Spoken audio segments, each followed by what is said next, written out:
मात्र त्यासाठी खूप त्रास सहन करावा लागतोय। आपले प्रतिनिधी नालासोपाऱ्यातून विजय देसाई आपल्या सोबत सध्या आहेत। विजय, वसई विरार नालासोपारा या ठिकाणून रोजच्या रोज मुंबईमध्ये येणारा कर्मचारी वर्ग हा खूप मोठ्या प्रमाणात आहे। मात्र लोकलनी अगदी पटकन त्यांचा प्रवास व्हायचा, मात्र आता जर रस्त्याने प्रवास करायचा झाला तर फार 3-3, 4-4 तास त्यांना बाय रोड ट्रॅफिक मध्ये किंवा मग प्रवासामध्ये घालवावा लागतोय। काय त्यांच्या प्रतिक्रिया आहेत आणि अजून काही आता लोकल इतक्यात सुरू होणार असं काही दिसत नाहीये। खरं तर आता सध्या मुंबई आणि वसई विरार सुद्धा लेवल 3 मध्ये आलेला आहे, त्यामुळे कोरोना रुग्णांची संख्या मोठ्या प्रमाणात कमी झालेली दिसते।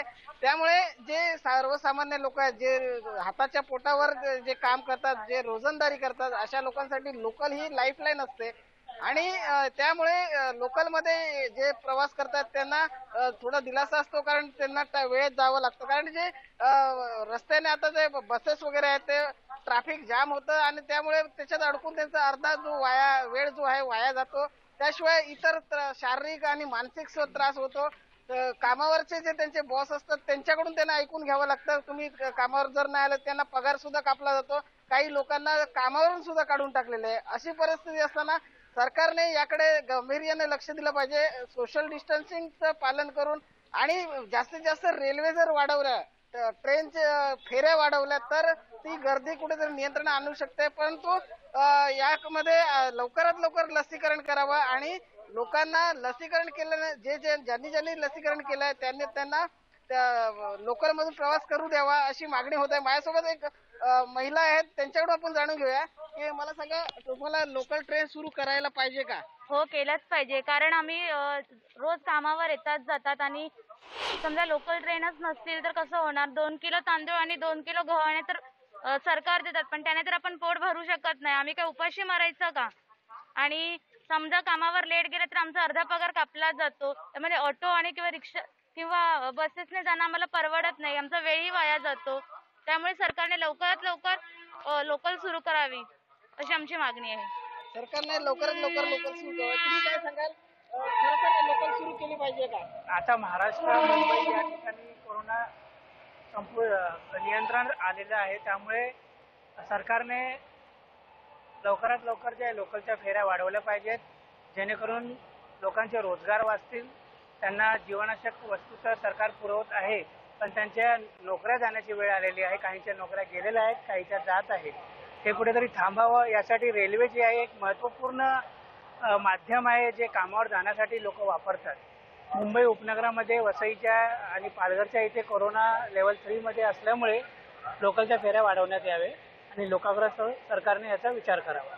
मला सांगा, आता सध्या जी लोकल सेवा सुरू आहे ती जे अत्यावश्यक सेवेतले लोक आहेत त्यांना सुरू करण्यात आलेली आहे, काय सांगाल? अत्यावश्यक सेवेतल्या लोकांसाठी रेल्वे बंद नव्हतीच कधी, ती नेहमीच चालू होती। पण आता सर्वसामान्य जी लोक आहेत त्यांच्यासाठी पण रेल्वे चालू करण्यात यावी, जेणेकरून दळणवळण सोपं होईल, लोकांना रोजगार वाचवण्यात मदत होईल। लवकरात लवकर रेल्वे सुरू करावी आणि लोकांचे जे रोजगार चालले आहेत ते ज्यांना बेरोजगार होण्याची जी भीती आहे ती कुठेतरी कमी होईल। सरकारने याकडे लक्ष द्यावं असं येथील लोकांचं मागणं आहे। बरोबर आहे। विजय, आपल्यासोबत कल्याणमधून आपले प्रतिनिधी गणेश गायकवाड सुद्धा जोडले गेलेत, कारण कल्याण असेल किंवा डोंबिवली या सगळ्या भागातून सुद्धा येणारा कर्मचारी वर्ग हा वसई विरार नालासोपाऱ्यासारखाच मोठा आहे आणि त्यामुळे गणेश, तिथे काय नेमक्या म्हणजे आता लोकल बंद आहेत, फक्त ठराविक सेवेतल्या कर्मचाऱ्यांसाठीच सुरू आहेत, मात्र लोकल नसल्यामुळे काय गैरसोय त्यांची होतीये?